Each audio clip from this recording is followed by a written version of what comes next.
besides mid. I wouldn't mind seeing VP go back to like some sort of old bread and butter. The thing is, Ember just seems like way more of a mid hero than a Ramses style. It just complements no one's play style. I'm just almost sad they picked it in the first two because, as you said, Alan, you know, he's played what 14 different heroes in this tournament. He's capable of playing almost anything. I would have preferred to see him on one of his more tanky style mid game rotators that has the ability to deal tower damage. I would have loved to see his Kunkka.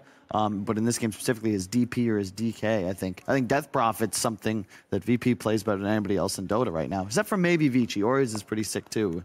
They're awaiting the winner of this series.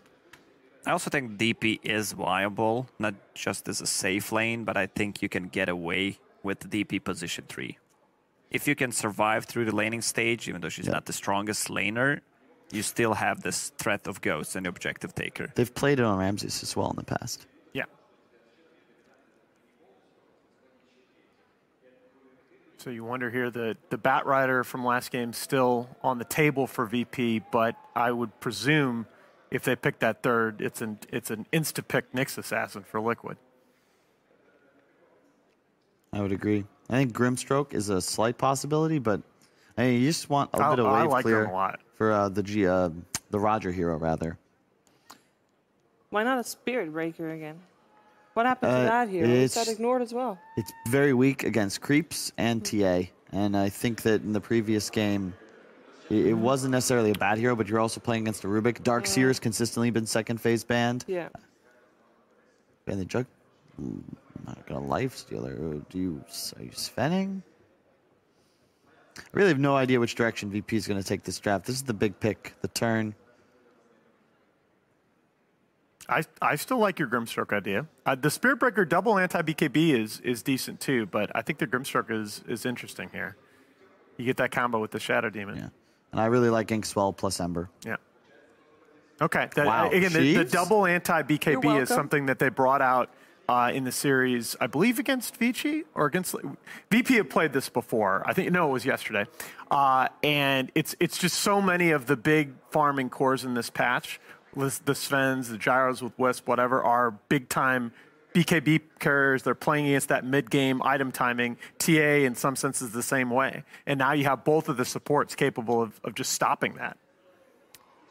Spirit Breaker is good against both of these heroes because they don't have any ways of stopping the charge. Maybe some of the Chant creeps, but you need to have Troll or be fast with the stun, which is going to be hard since everybody is maxing Bulldoze these days. So you don't have much time, especially if he's approaching from the fog. Yeah. VP, already showing that they, as a team, they abuse that status resistance concept. They won three Mercedes. I like that. Great art. So which direction does Liquid want to take this then? Are we focusing on our... You want some beef. Position 4? I think Liquid will pivot a bit towards more of a high survivability and sustain lineup because you're not going to be able to out-initiate Spirit Breaker Ember Spirit. Right. You've got a lot of kill potential from the rotations of VP, but their team fight's a bit lacking at the moment. I think Liquid are going to look to exploit that in their next 3 heroes. So which beef do we still have left? You got a lot of offlane Beastmaster, Axe, Doom. So Doom's still there, but Doom's stats in the tournament are terrible. They might turn toward Axe. I think Axe makes the most sense for what Liquid want to do. Okay. I love the Tusk pick. Yep. It's one of my favorite combos with Chen as well, of course, because you can snowball with creeps, set up kills, but more importantly, you've got 3 different types of interrupt. You now have a BKB piercing stun as well. And it's just a nice hero to have. You have save. You know you're playing. You're gonna get out initiated. They have Spirit Breaker, Ember Spirit, so draft save.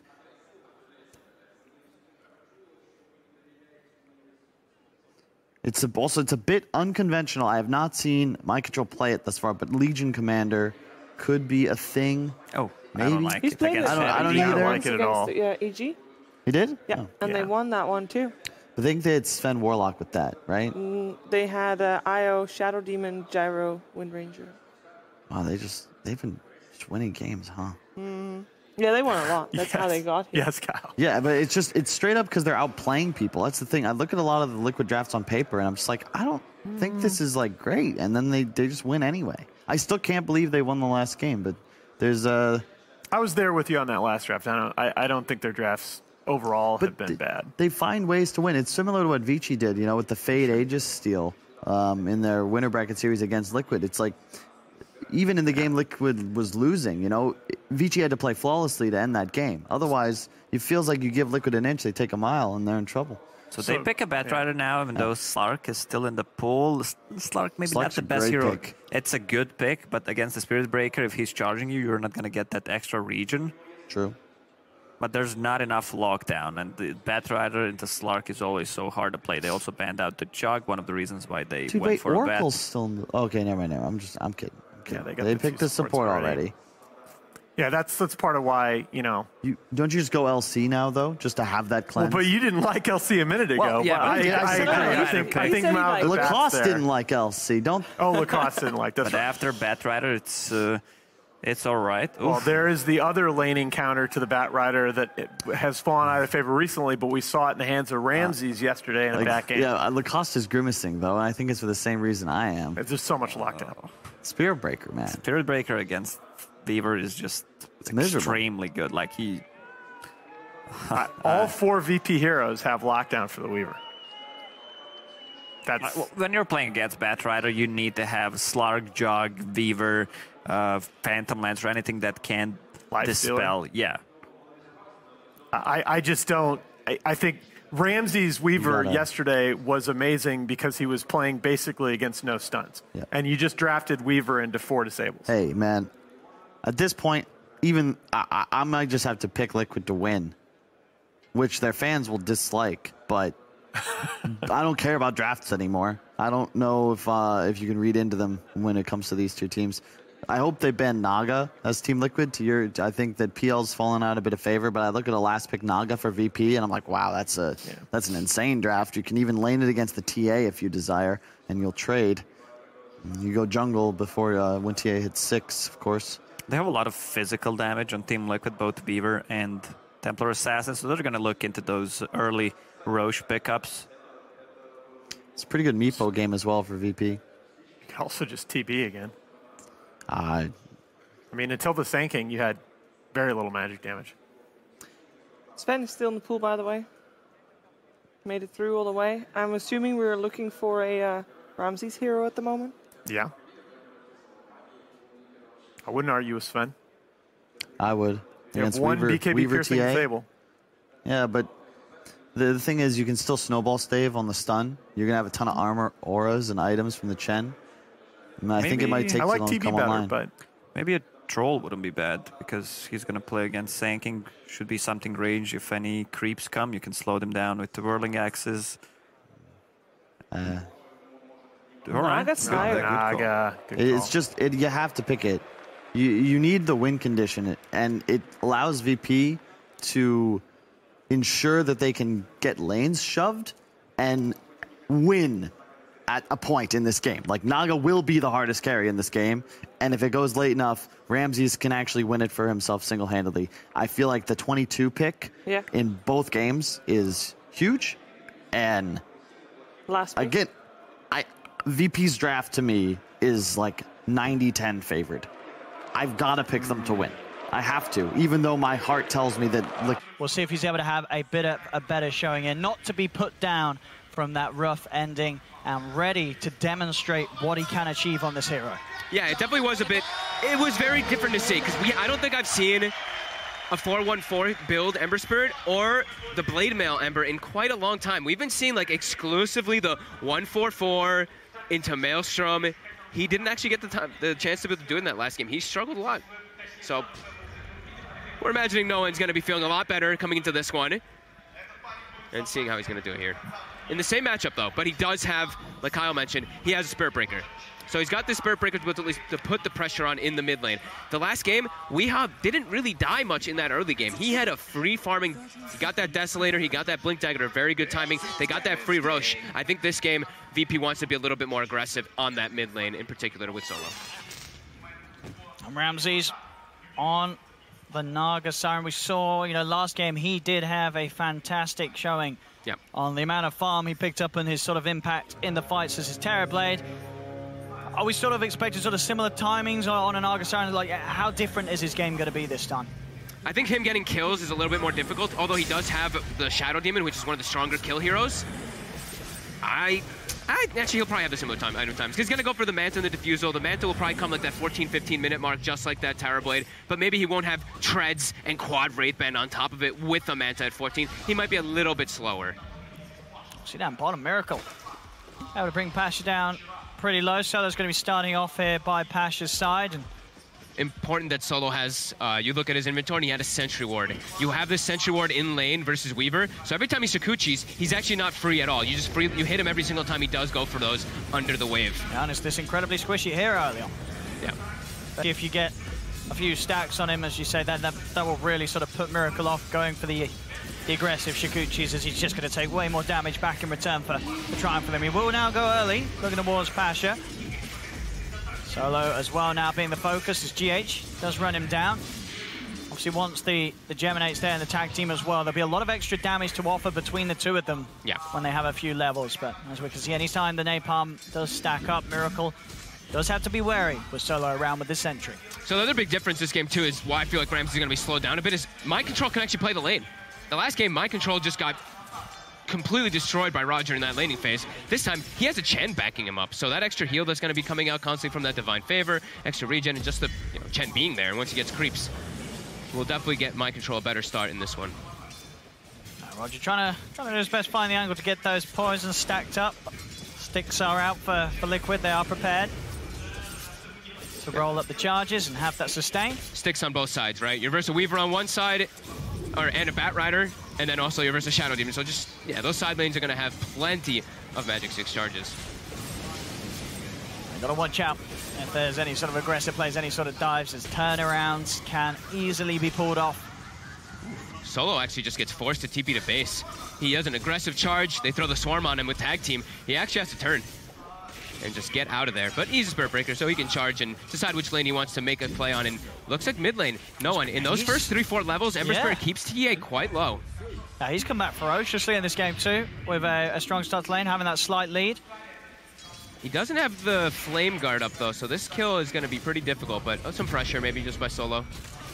They try and get Weehar off at least a wave, so no one can have a bit of an easier time getting the denies, but it seems even, with the charge in Weehar, that extra damage from Refraction, allowing him to stay very close to the farm with no one. We'll see what sort of a build no one gets away with. As we said, the Blade Mail, obviously not the build he probably plans to do like he did last game. Maybe he'll be forced into that sort of situation, but ideally he wants to have something a little more offensive. Bottom lane, Solo is going to get gone upon. Has already charged in, and this is the combo we're talking about. With that tag team, it's a lot of damage as Miracle runs him down with the Shikuchi. GH should fall in return. Actually, he's got 9 stick charges as he'll roll across, will pop, and Pasha trying to chase with the rest of the Firefly, but it ends. GH is going to be fine, and now Miracle can poke back a little bit. They're both incredibly low, though, and they know that Solo is going to be heading back down here as he gets back into the game, so they'll back off a little bit from Pasha. The time for the snowball allows those sticky charges to wear off, too, so GH, he got down to 1 afterwards, and he will be able to snowball again to dodge the Spirit Breaker charge. They're turning onto Pasha immediately. They're just standing their ground and heading back into the bat. Firefly's going to be up. Pasha tries to get across them, but Pasha's already dead. Solo will look towards GH. GH trying the best with the juke out. He's keeping the distance as Solo loses vision once more. GH will be spotted out now. As the vision is there, they come back to the lane with the creeps. They'll see him over the trees, and Solo will manage to take him out. Yeah, and Roger's actually having a pretty hard time up top trying to secure the farm for Ramses on this Naga. He's not having nearly that same start, and Mind Control is getting absolute free farm up here with this Chen sitting next to him. So you know what? He's going to try and get as much use from this regen as possible. He'll try for the TP out. Regen's going to be cancelled. Same time, Miracle and GH, another kill down bottom. This early laning start for Liquid definitely looking to be a bit of a tough one here for VPS. Kuroki's even looking to make aggressive moves on the mid lane onto the Ember, but he's not going to be able to right now. He has a Centaur Conqueror with an Alpha Wolf, so he has a lot of damage on this Chen right now too, because those creeps, you have to remember, Chen now, when he's taking control of those creeps, they not only get move speed bonus, but damage bonus as well, so they pack quite a punch.